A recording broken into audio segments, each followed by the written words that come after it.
Meus queridos irmãos, eu não encontro palavras para descrever a importância do que nós vamos aprender hoje aqui na palavra de Deus com esta mensagem de hoje. Eu creio que muitos problemas que a igreja enfrenta é por não compreender isto que nós vamos ler agora.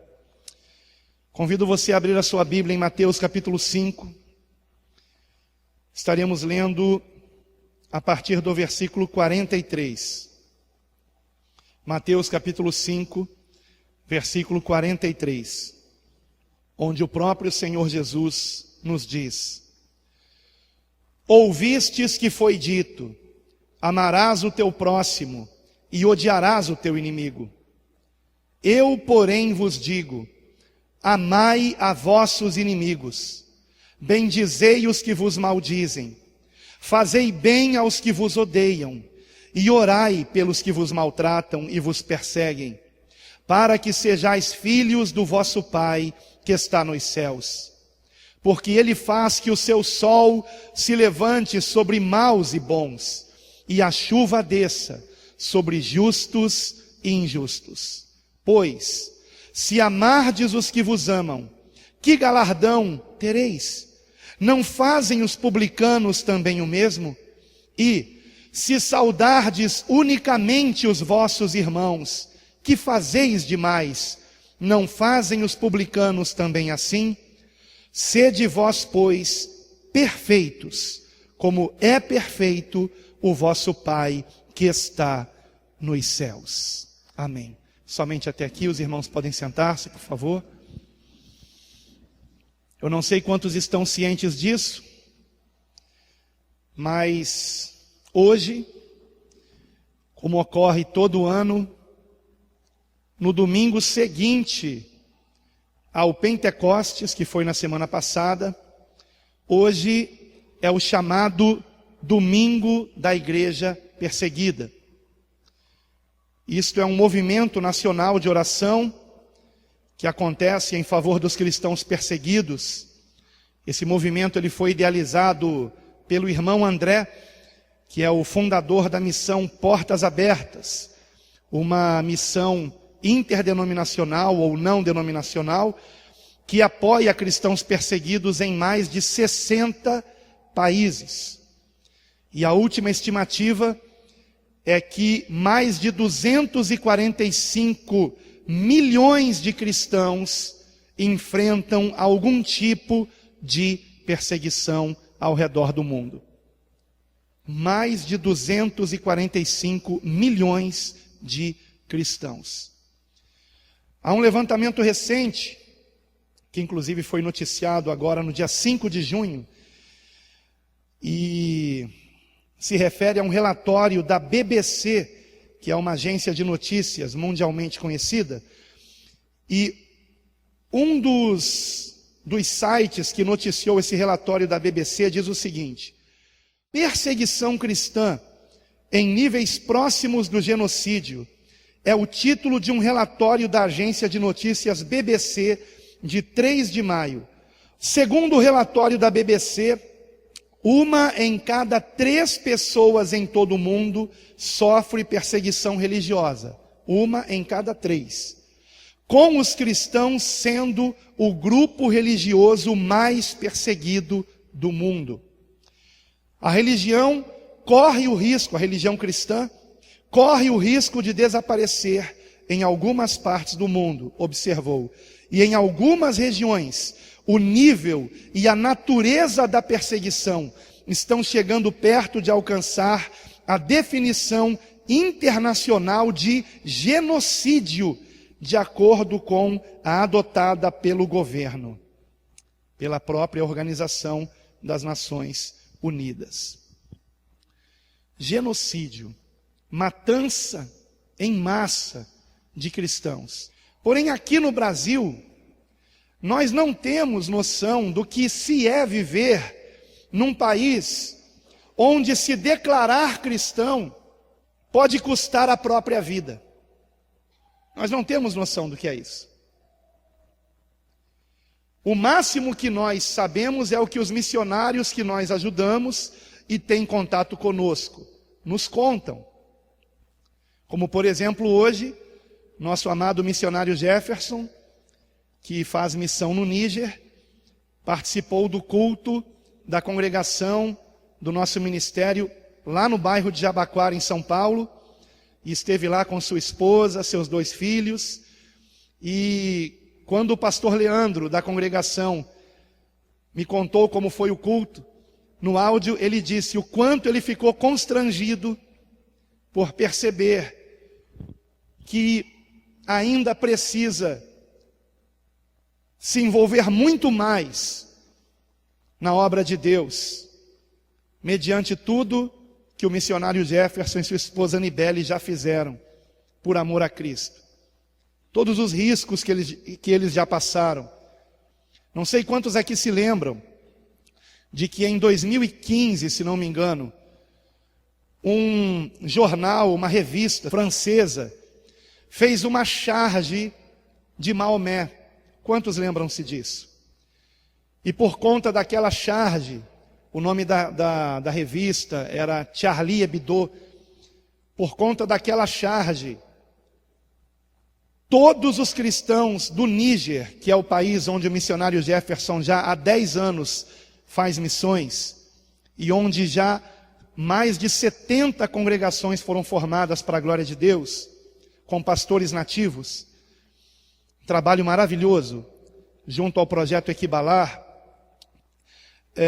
por conta daquela charge, como o Níger é um país que foi colonizado por franceses, então todos os cristãos daquele país foram associados àquela charge.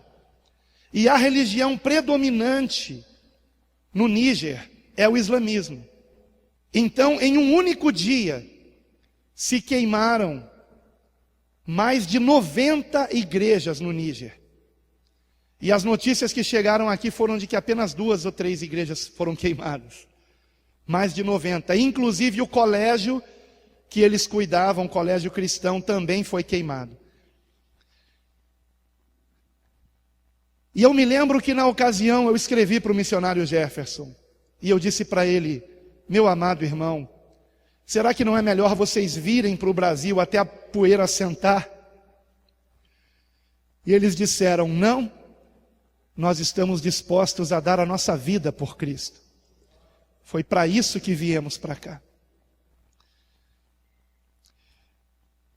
E por conta de não termos perseguição aqui, muitos dizem que essa é a causa dos cristãos daqui serem cristãos, digamos que, fracos. E certa vez, a respeito disso, perguntaram a um missionário, e ninguém melhor do que um missionário para falar sobre isso. Certa vez perguntaram ao missionário: se a igreja fosse perseguida, os cristãos seriam mais fiéis? Se referindo ao Brasil. Se a igreja brasileira fosse perseguida pelo governo, os cristãos seriam mais fiéis? E a resposta dele foi: não. Se os cristãos brasileiros fossem mais fiéis a Cristo, aí então a igreja brasileira seria perseguida. É exatamente o contrário. É exatamente o contrário. A nossa igreja não é perseguida porque nós não somos fiéis o bastante para sermos perseguidos. E a própria palavra de Deus é que assevera isso. Na segunda epístola de Paulo a Timóteo, no capítulo 3, versículo 12, onde está escrito que todo aquele que quiser viver piedosamente em Cristo padecerá perseguição. Todos que forem verdadeiramente convertidos a Cristo serão perseguidos.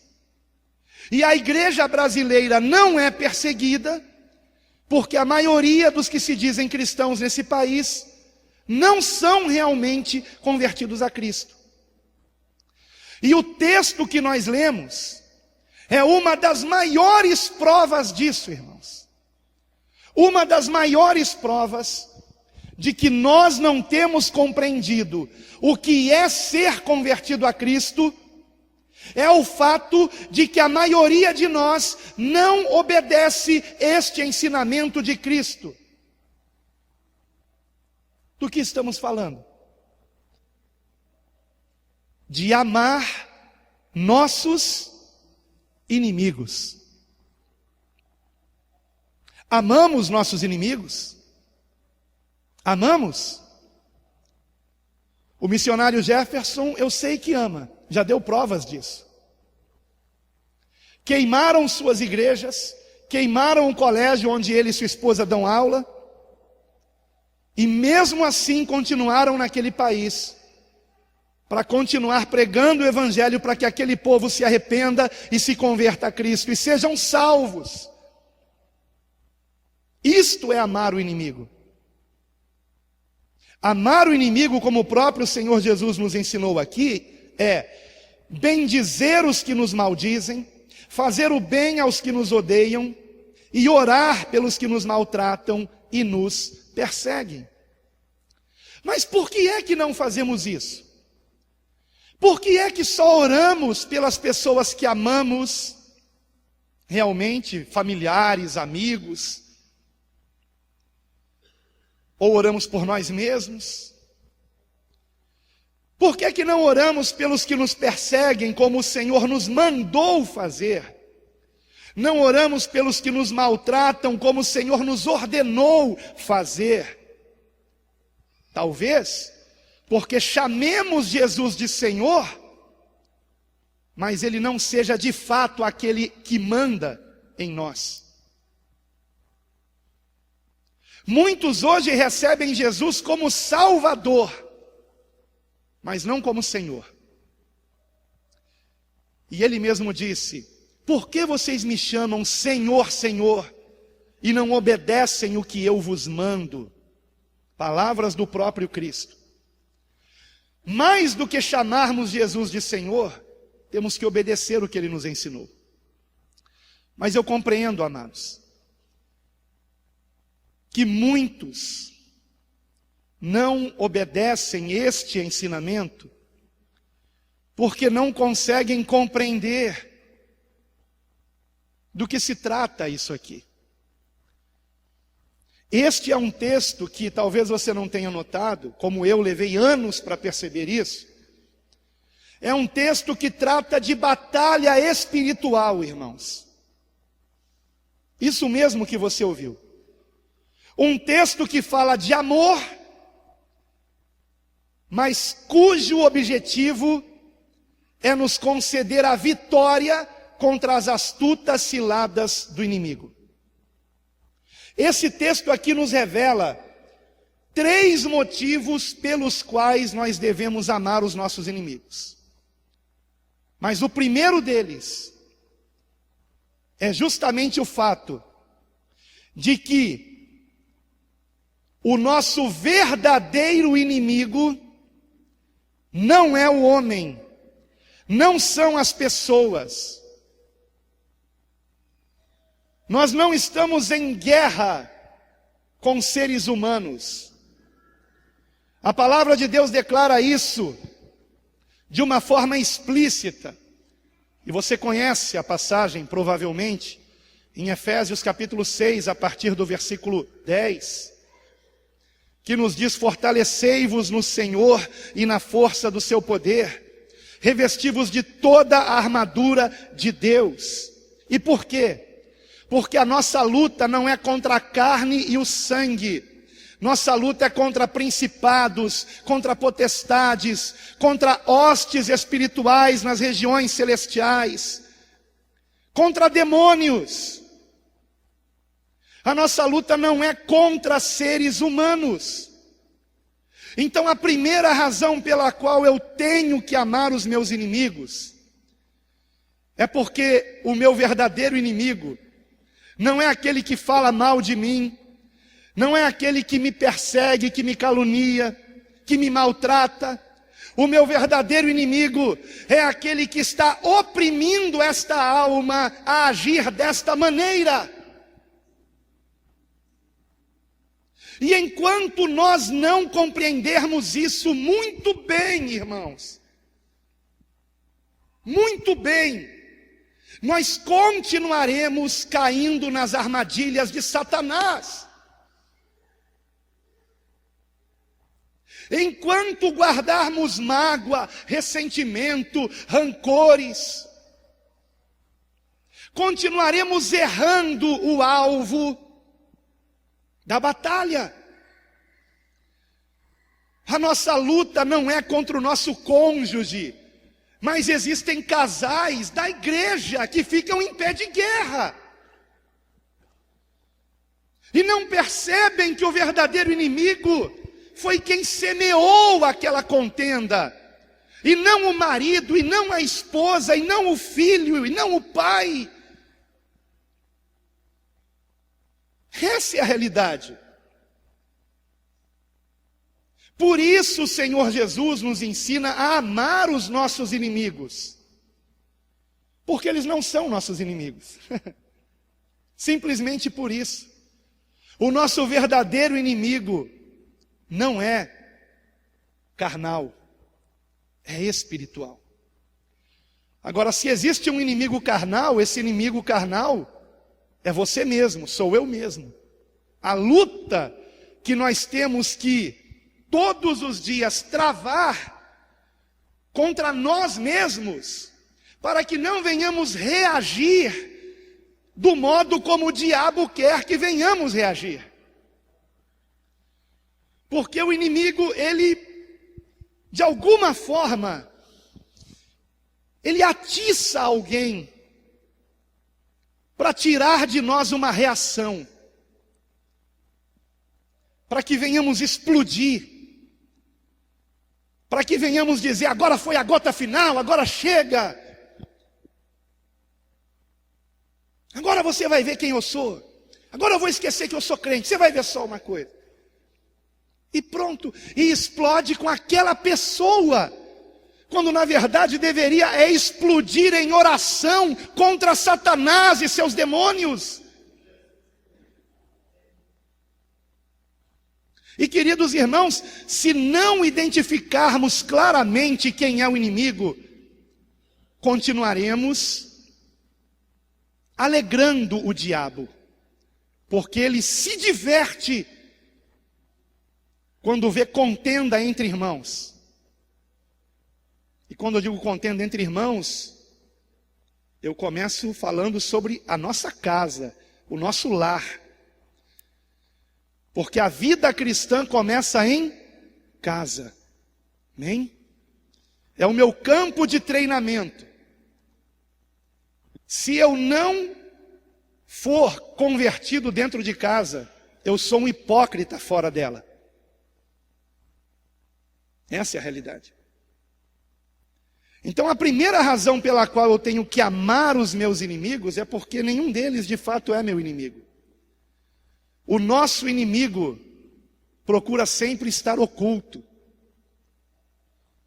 procura se esconder, não gosta de aparecer, como o pastor Sandro muito bem falou na aula de hoje pela manhã,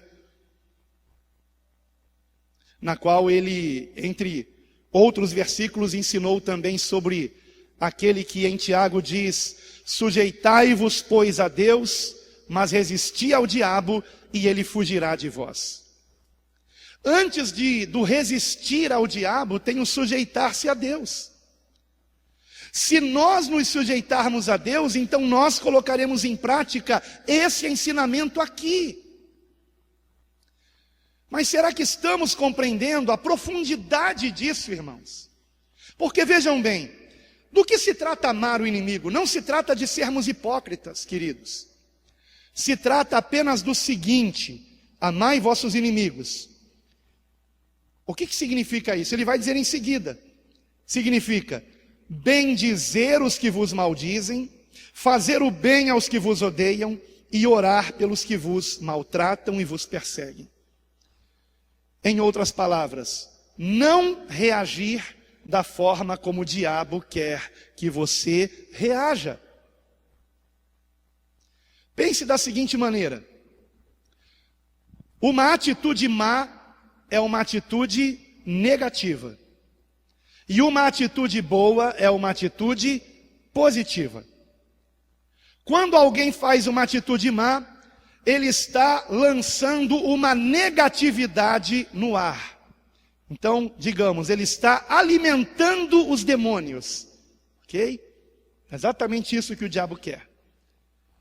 E se a outra pessoa que foi vítima dessa atitude negativa reage com outra atitude negativa, quem se fortalece com isso?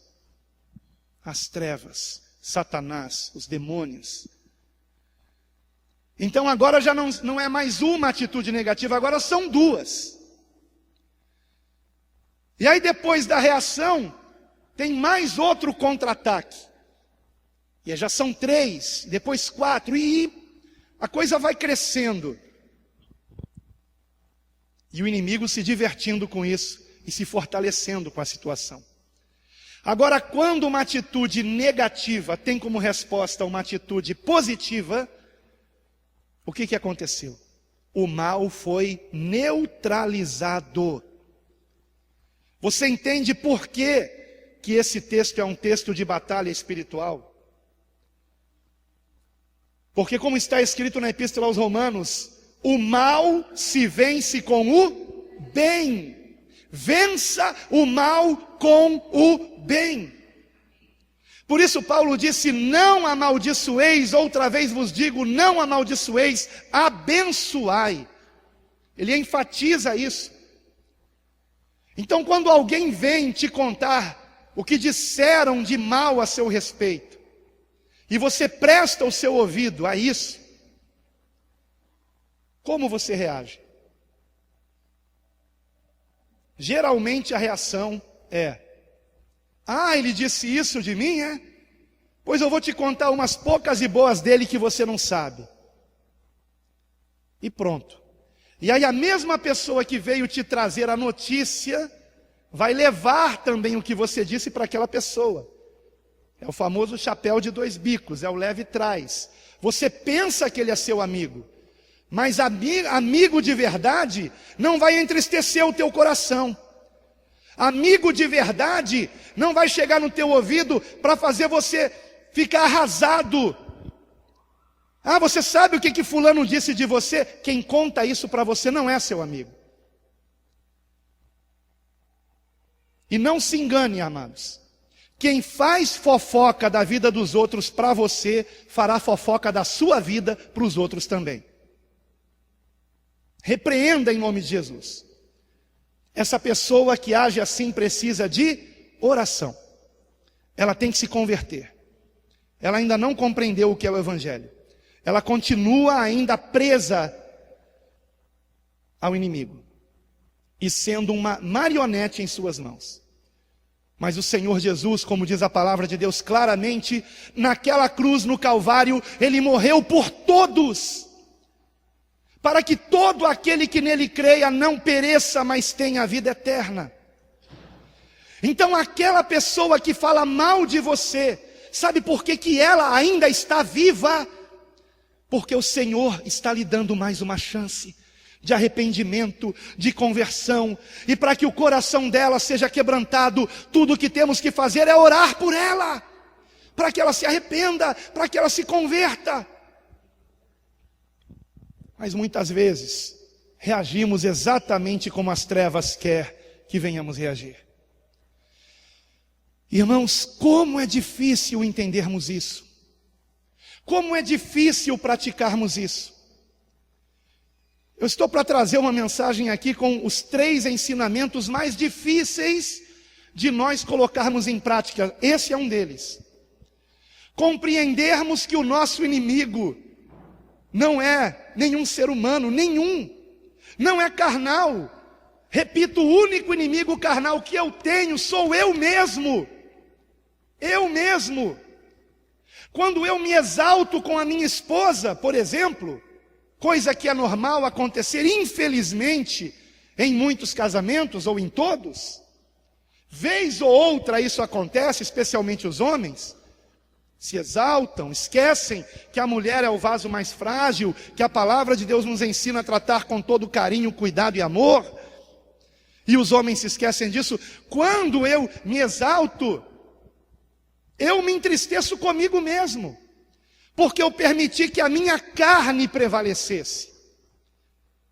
E eu fico triste porque o meu verdadeiro inimigo não é a minha esposa, não são os meus filhos, não são nenhum de vocês, e também não são os islâmicos, os budistas, os kardecistas, os umbandistas, os ateus. Não, nenhum deles são meus inimigos. O meu verdadeiro inimigo é Satanás e sua corja de demônios sujos, que quer nos impedir de sermos uma nova criatura em Cristo Jesus. Eles não querem que a luz de Cristo brilhe através de nós, irmãos. Eles não querem. Mas foi o próprio Senhor Jesus que nos mandou brilhar a sua luz. Vós sois a luz do mundo. E amados irmãos, quando eu me exaspero, quando eu me exalto, quando eu discuto com alguém, eu não estou sendo luz do mundo, irmãos. Não estou sendo luz do mundo. Quando num debate alguém levanta a voz ou alguém xinga, pronto, já perdeu a razão, já perdeu o debate. Nós vencemos por meio da oração e com mansidão e humildade pregamos e vivemos a palavra de Deus. É dessa forma. Então por que eu tenho que amar o meu próximo? Ou melhor, amar o meu inimigo. E vejam que interessante. Se eu tenho que amar o meu inimigo, quanto mais os meus amigos. Se nós temos que amar os inimigos, irmãos, quanto mais nossos amigos. Estamos amando os nossos amigos? Pelo menos. Vamos dar um passo além? Vamos amar os inimigos também? Vamos compreender que estas pessoas, elas são vítimas de Satanás e seus demônios, precisam de oração e libertação. Vamos fazer isso, irmãos? Então esse é o primeiro motivo pelo qual nós temos que amar nossos inimigos. Porque eles não são nossos inimigos. São pessoas que precisam de libertação.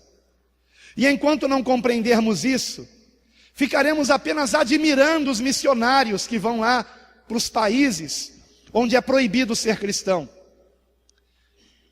E eles estão lá pregando o evangelho, correndo o risco de pagar com a própria vida. Ficaremos apenas admirando eles sem compreendermos algo que eles já compreenderam há muito tempo. Que nenhum ser humano é nosso inimigo. Nosso verdadeiro inimigo é o diabo. E se você quer um segundo inimigo, é você mesmo. Sou eu mesmo, a nossa própria carne. Que venhamos alimentar o espírito, fortalecer o espírito. Mas como eu disse, esse texto revela mais 2 motivos para amarmos os inimigos. O segundo motivo, ele se revela no versículo 45. Porque faz que o seu sol se levante sobre maus e bons, e a chuva desça sobre justos e injustos. Em outras palavras, o Senhor está dizendo que coisas boas e coisas ruins acontecem com qualquer pessoa nesse mundo. Qualquer pessoa que nós conhecemos passa por dificuldades e por momentos alegres também. E o mesmo acontece conosco. E é por isso que a palavra de Deus nos diz: se o teu inimigo tiver fome, dá-lhe de comer. Se tiver sede, dá-lhe de beber. Sabe por quê? Porque pode ser que amanhã nós estejamos com fome, nós estejamos com sede. E aquele a quem você deixou de ajudar, talvez estenda a mão para ajudar você. E que vergonha você vai passar, hein? Que vergonha nós vamos passar.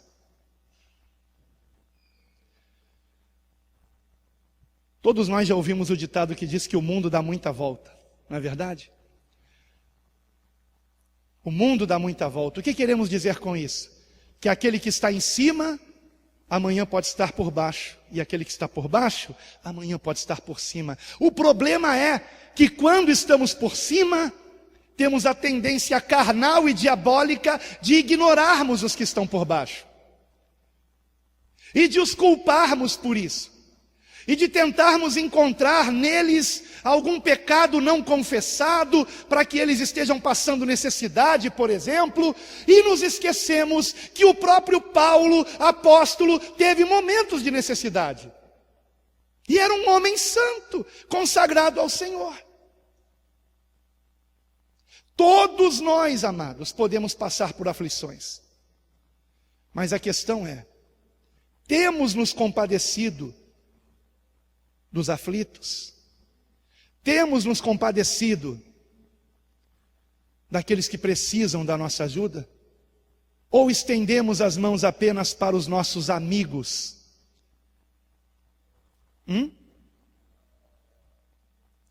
Temos semeado a prática do amor verdadeiro? Ou usamos o argumento da oração como desculpa para não fazermos nada? Uma pessoa te conta uma situação na qual você pode ajudar de alguma forma, mas a tua resposta é: vou orar por você. Olha, eu vou pedir lá no grupo da minha igreja oração por você, eu vou colocar lá. Vou colocar lá. Quando nós, amados, fazemos o bem a alguém que não fala conosco, nós estamos abrindo o caminho para que essa pessoa se converta. Pense num ambiente de trabalho, onde alguém está prejudicando você, porque quer que você seja demitido, talvez porque queira o seu cargo. E essa pessoa espera de você o quê? Que você não seja simpático com ela, que você jamais venha ajudá-la, mas você não perde a oportunidade de cumprimentá-la, de fazer o bem para ela, e por mais que ela te faça o mal, você insiste em fazer o bem. No início, essa pessoa vai pensar que você é uma pessoa boba, depois vai pensar que você é uma pessoa louca, mas finalmente vai chegar à conclusão de que você realmente se converteu a Cristo. E esse é o ponto no qual nós temos que chegar. Nós temos que, amados, resistir às zombarias, resistir às, chacotas que fazem a nosso respeito. Porque a vontade que dá é que nós venhamos o quê? Xingar essas pessoas, não é verdade? A nossa carne, ela quer o tempo todo vingança. A nossa carne quer o tempo todo pagar o mal com o mal. Então há uma batalha que temos que travar todo dia contra nós mesmos. Mas quem está instigando as pessoas contra nós são demônios. E a nossa luta não é contra as pessoas, mas contra o invisível, contra os demônios. E por isso não temos que reagir como eles esperam que venhamos reagir. Temos que reagir exatamente da forma contrária. Contrária. Por mais absurdo que isso pareça. Mas isto é o que o Senhor nos ensinou. Isto é ser convertido a Cristo, isto é ser cristão, é andarmos na contramão do mundo. O mundo reage de uma maneira, a nossa reação é o perdão, a nossa reação é fazer o bem, aleluia, a nossa reação é orar pelos que nos perseguem. E quando nós, amados, agimos dessa forma, ajudando as pessoas quando elas estão precisando de ajuda, mesmo que não tenhamos intimidade com ela, e mesmo que elas se declarem nossas inimigas. Quando fazemos isso, nós estamos a nós mesmos, queridos, nos resguardando para que no futuro, quando precisemos de ajuda, estas pessoas também nos estendam a mão. Porque a maioria das pessoas ajuda quem as ajudou um dia. Mas nós somos chamados a ajudar até mesmo aqueles que nós não conhecemos. Não é o que nos ensinou o Senhor Jesus? Não é o que Ele nos ensinou na parábola do bom samaritano? Aquele homem judeu tinha sido roubado, espancado e jogado na beira de uma estrada. E um sacerdote igualmente judeu passou por ele e se afastou dele. Não o ajudou. Um levita passou por ele também de largo e não o ajudou. Mas um samaritano, que é alguém a quem se diz que são inimigos dos judeus, se compadeceu daquele homem, mesmo sabendo que não era samaritano como ele, mesmo sabendo que era um judeu, e se aproximou e cuidou dele e o levou para uma hospedaria, e inclusive gastou dinheiro com ele. Deu 2 denários na hospedaria. 1 denário é a paga pelo trabalho de um dia. Então ele deu a paga de 2 dias de trabalho. Aí nós temos também uma profecia escatológica nessa parábola. Muitas parábolas de Cristo são escatológicas. O denário é pela paga de um dia representa 1000 anos para o Senhor. Paga de 2 dias, depois de 2 dias o Senhor volta. Depois de 2000 anos ele vem. Muitos não percebem isso nessa parábola. O bom samaritano é o próprio Cristo. A hospedaria é a igreja. E nós temos que cuidar das pessoas que se achegam a Cristo, às quais Ele próprio se achegou. Essa é a nossa missão, a missão do dono da hospedaria, cuidar das pessoas. Jesus não desprezou aquele homem, nós não podemos desprezar ninguém. Amados, eu tenho na minha vida um princípio que é o seguinte: quando eu me deparo com alguém precisando de ajuda, eu entendo que se Deus permitiu que eu estivesse naquele local, ou que eu soubesse daquela situação, é porque o Senhor quer que eu faça alguma coisa. Se não fosse para eu fazer nada, o Senhor não me faria conhecer aquela situação. Se Ele me faz conhecer o problema, é porque eu serei parte da solução. E isso para a glória de Deus. Aleluia. Não perca a oportunidade de fazer o bem. E quantas vezes perdemos essa oportunidade? Não perca a oportunidade de fazer o bem. Jamais perca essa oportunidade. Não se esqueça que tudo que nós fazemos ou deixamos de fazer, o Senhor tem conhecimento. Ele tem conhecimento, Ele sabe. E não se esqueça que de Deus não se zomba. Tudo aquilo que o homem semear, isso mesmo ele colherá. Isso mesmo. Por isso, como disse Paulo, não nos cansemos de fazer o bem, porque a seu tempo nós ceifaremos, se não desfalecermos. Se não pararmos no meio do caminho e desistirmos, não, continue fazendo o bem. O problema é que muitos irmãos enxergam a igreja como a comunidade que tem a obrigação de te ajudar. E só querem ser ajudados e ser ajudados. Quando na verdade a igreja é a comunidade onde você está ali para ajudar o próximo. Nós temos que nos dispor a ajudar. Nós temos que sempre dizer: eis-me aqui, em que posso ser útil, em que posso ajudar. E não somente ajudar os domésticos da fé, mas não se esqueça, temos que amar até os nossos inimigos. Então, quanto mais os nossos irmãos, nós temos que amar, nós temos que ajudar. Então essa é a segunda razão pela qual eu tenho que amar os meus inimigos. Porque um dia eu posso precisar da ajuda do meu inimigo. E se quando ele precisar de ajuda eu ajudá-lo, Pode ser que quando esse dia chegar, ele já não seja mais meu inimigo. Eu tenha ganho ele para Cristo. E eu possa chamá-lo de irmão. Aleluia! E a terceira e última razão se encontra nos versículos seguintes. Pois se amardes os que vos amam, que galardão tendes? Ou tereis, dependendo da versão. Que galardão? Essa frase já resume tudo. Se eu amar apenas aqueles que me amam, que galardão terei? Irmãos, a luz incomoda as trevas. E nós somos chamados a brilhar.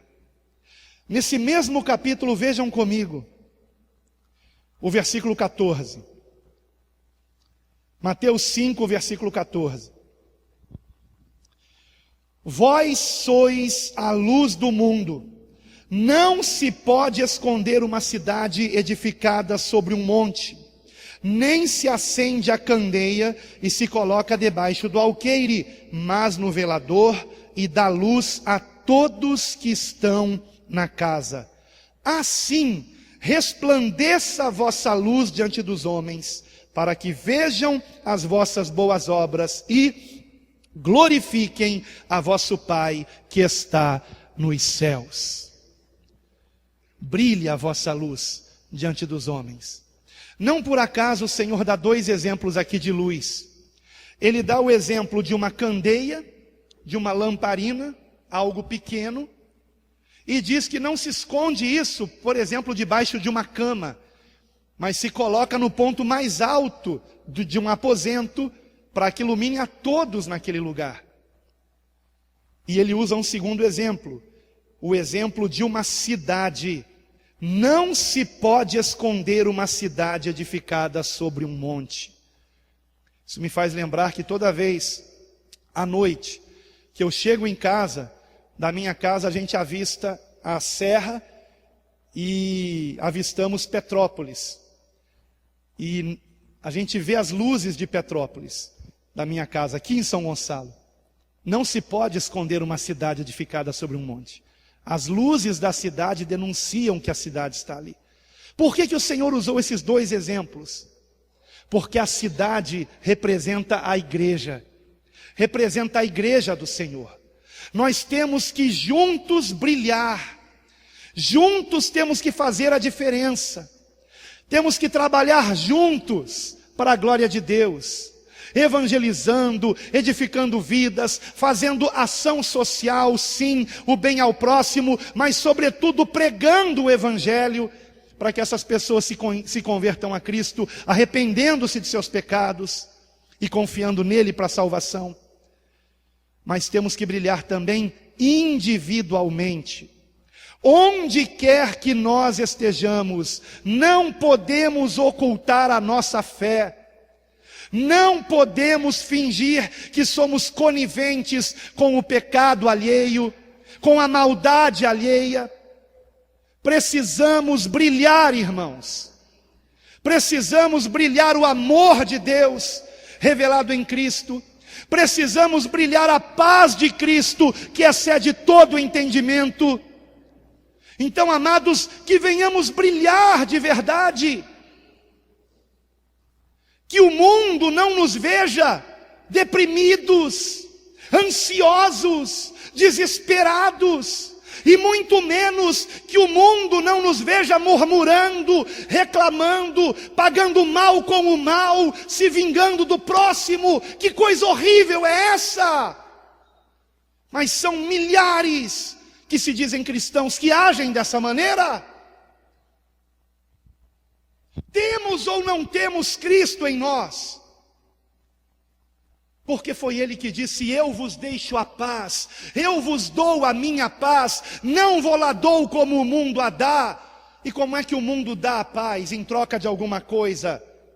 E a paz do mundo depende das circunstâncias, mas a paz que há em nós não depende de nada que nos aconteça, porque sabemos em quem temos crido, sabemos que nele somos mais que vencedores. Aleluia! Então que Cristo venha brilhar em nós, Mas não se esqueça que a luz incomoda as trevas. E por isso, a última das bem-aventuranças está no versículo 11, que diz: bem-aventurados, a última destas do Sermão do Monte, no início do sermão. Versículo 11, bem-aventurados sois vós. Vamos ler a penúltima também, a do versículo 10. Bem-aventurados os que sofrem perseguição por causa da justiça, porque deles é o reino dos céus. Em outras palavras, bem-aventurados os que sofrem perseguição, porque abençoam os que lhes amaldiçoam, porque fazem o bem aos que lhes fazem o mal, porque oram pelos que lhes perseguem, porque perdoam os que lhes ofendem. São incompreendidos pelo mundo, sofrem perseguição por causa disso, são chamados de bobos, de otários, de idiotas. Mas bem-aventurados são vocês, porque de vocês é o reino dos céus. Aleluia. E bem-aventurados são vocês quando vos injuriarem e perseguirem e mentindo, disserem todo mal contra vós por minha causa. Exultai e alegrai-vos, porque é grande o vosso galardão nos céus, porque assim perseguiram os profetas que foram antes de vós. Aleluia! Haverá uma recompensa. Ainda que você não a veja nesse mundo, no porvir, haverá uma recompensa. Haverá. Pague o mal com o bem. Ore pelos que te perseguem. Cumprimente a todos. Não fique escolhendo: com esse eu falo, com esse eu não falo, para esse eu sorrio, para esse eu sou bem sério. Que é isso? De que espírito nós somos, irmãos? Jesus está voltando. Você quer ser encontrado dessa maneira vergonhosa? Compreendamos, amados, que estamos em batalha espiritual e que o nosso verdadeiro inimigo não é carnal, não é de carne e sangue, não. Que venhamos orar mais pela nossa própria conversão, pela transformação do nosso ser, e orar pelos que nos perseguem para que eles também se arrependam e se convertam, e um dia possamos também chamá-los de irmãos, e que estejamos dispostos a fazer como nosso amigo, nosso irmão missionário Jefferson, a dar a vida por amor ao Senhor, para a glória de Deus. Sem nenhuma glória para nós, sem nenhum aplauso para nós. Não é isso que buscamos, não é isso que queremos. Estamos mortos em Cristo naquela cruz, no Calvário, irmãos. Morremos com Ele para esse mundo, para o pecado, para a nossa própria carne, a ponto de podermos dizer como Paulo: vivo não mais eu, mas Cristo vive em mim. De vez em quando eu recebo perguntas no WhatsApp: pastor, qual é a sua opinião sobre isso, isso, isso? E eu respondo: morto não tem opinião alguma. Como assim, pastor? Eu estou morto, vivo não mais eu, Cristo vive em mim. Vamos ver o que Cristo diz a respeito disso. Pronto, acabou. Ele é que sabe o que é melhor para mim. Ele é que sabe. Ele é que sabe. O problema é que tem muitas pessoas ainda vivas na carne. Não morreram ainda para esse mundo. Não morreram ainda para si mesmas. Continuam querendo que o mundo gire ao seu redor. E não compreendem que tudo o que importa é o Senhor. Porque sem Ele estamos perdidos.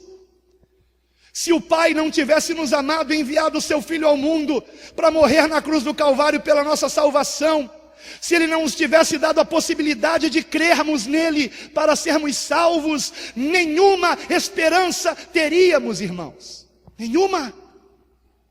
Mas por meio de Cristo, recebemos o Espírito Santo. E Ele nos dá o poder de sermos uma nova criatura, de pagarmos o mal com o bem, de orarmos pelos que nos perseguem, de abençoarmos os que nos amaldiçoam, de perdoarmos os que nos ofendem, para que sejamos perdoados. Essa semana eu li uma frase atribuída, se não me falha a memória, a Charles Spurgeon, a qual diz: se você ora o Pai Nosso, sem ter perdoado os que te ofenderam, você está orando a sua própria sentença de morte. Porque no modelo de oração que chamamos de Pai Nosso, o Senhor nos ensinou a orar: perdoa-nos assim como nós perdoamos. Se você tem que perdoar alguém, perdoe. Porque se você não perdoar, Satanás levará vantagem sobre a sua vida.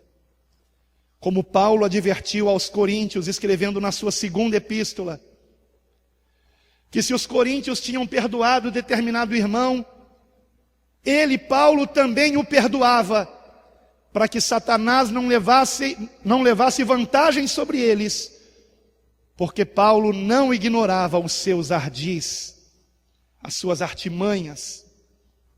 Quando nós não perdoamos, o maligno encontra espaço para agir. Expulse o diabo da sua casa. Maridos, perdoem as esposas. Esposas, perdoem os maridos. Como disse Paulo, não deis lugar ao diabo. Um cristão pode dar lugar ao diabo quando não perdoa, quando guarda mágoa, ressentimento, quando tem desejo de vingança. E às vezes a vingança é sutil, a vingança é o silêncio. Ele vai me dar bom dia, eu não vou responder. Ele tem que sofrer, ele tem que aprender qual o lugar dele ou dela. Homens também fazem isso às vezes com a esposa. Dá o gelo, eu vou dar o gelo. Gelo lembra a morte, morte lembra diabo. Tire o diabo da sua casa em nome de Jesus. A vida cristã começa em casa. Não por acaso, neste sermão que começa no capítulo 5 e vai até o final do capítulo 7, o Senhor Jesus termina com uma parábola que fala sobre casa. E casa lembra o quê? Casamento. E o que é que o Senhor nos ensina aqui? Todo aquele que escuta estas minhas palavras e as pratica, assemelhá-lo-ei ao homem prudente que edificou a sua casa sobre a rocha. E desceu a chuva, e correram rios, e assopraram ventos, e combateram contra aquela casa que não caiu, porque estava edificada sobre a rocha. E aquele que ouve estas minhas palavras e não as cumpre, compará-lo-ei ao homem insensato que edificou a sua casa sobre a areia. E desceu a chuva, e correram rios, e assopraram ventos, e combateram contra aquela casa que caiu, e foi grande a sua ruína. Como está a sua vida? Arruinada? Ou edificada em Cristo? Tudo que você ouviu hoje aqui, você vai colocar em prática? O nosso verdadeiro inimigo é invisível, astuto, ardiloso, sujo, mas você pode identificá-lo. Ele está nas contendas, nas intrigas, nos disse-me-disses, nas fofocas, nas maledicências, nas invejas, nas ganâncias, nos mundanismos. Você pode identificá-lo. Reconheça o seu verdadeiro inimigo. Pratique a palavra de Deus. Ame o seu próximo. Se alguém se exaltar com você, não pague da mesma forma. Não levante a sua voz. Ao invés disso, diga: vamos orar. Vamos orar. 2 palavras que salvam relacionamento. Vamos orar. Começou uma discussão, pare tudo, se lembre dessa mensagem e diga: vamos orar. Ore. Se a pessoa disser: e orar coisa nenhuma, seu fanático, então você sai, vai para o seu quarto, fecha a porta e ore. E ore, e ore, e ore, se encha do Espírito Santo e depois se ponha de pé. E com a autoridade do nome de Jesus declare: eu te repreendo, o demônio que está oprimindo essa pessoa que eu amo, eu te repreendo em nome de Jesus, saia, se afaste. Você não vai destruir o meu relacionamento com essa pessoa. E depois, quando você abrir a porta, você terá uma surpresa. Você verá essa pessoa já mais calma, porque por trás disso está sim o diabo e sua corja de demônios. Então, amados, em nome de Jesus, vamos acordar para quem é o nosso verdadeiro inimigo e orar pelos que nos perseguem e abençoar os que nos maldizem, fazer o bem aos que nos fazem o mal, amar os nossos inimigos e muito mais ainda os nossos amigos e mais ainda os nossos familiares, para a glória de Deus. Amém.